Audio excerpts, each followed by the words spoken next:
Assalomu alaykum futbol muxlislari. Bugun sizlar bilan futbol olamidagi eng so'nggi yangiliklar bilan tanishib chiqamiz. Agar kanalimizga obuna bo'lmagan bo'lsangiz, obuna bo'ling va ushbu videoga kanalimiz rivoji uchun like bosishni unutmang. O'zbekiston Superligasining 30-turdan o'rin olgan dastlabki bahslar bo'lib o'tdi. Namanganda Navbahor mehmoni bo'lgan Paxtakor 1-1 hisobida durang o'ynadi va o'z tarixida 7-marta mamlakat vitse chempioni bo'ldi.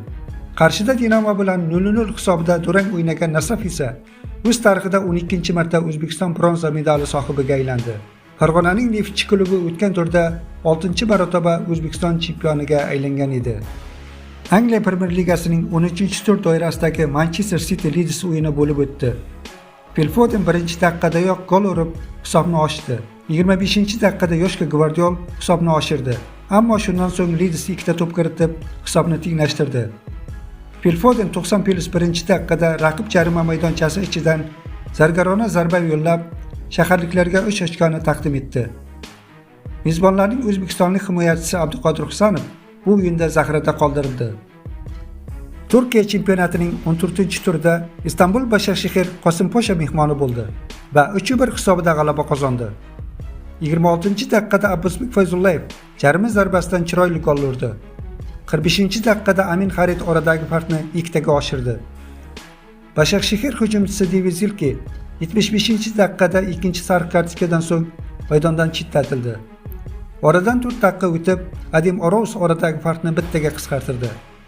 90+7-daqiqada yana bir hamyurtimiz Eldor Shomurodov o'z nomini tabloga yozdirib qo'ydi va yakuniy hisobni o'rnatdi.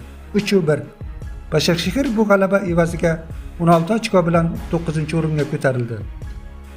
Bellashuvdan keyin jamoa bosh murabbiyi Nuri Shahin gol mualliflari haqida fikr bildirdi. Shomurodov yaxshi futbolchi bo'lishi bilan birga bunchalik kamtar bo'lishi juda ajoyib.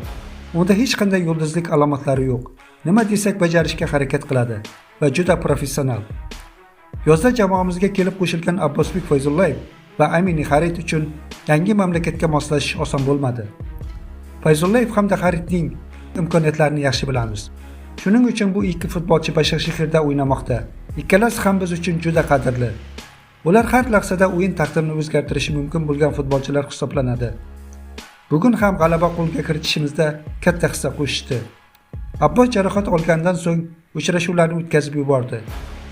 Qishki tanaffusga kelib u o'zining yuqori darajasiga qaytadi, dedi murabbiy.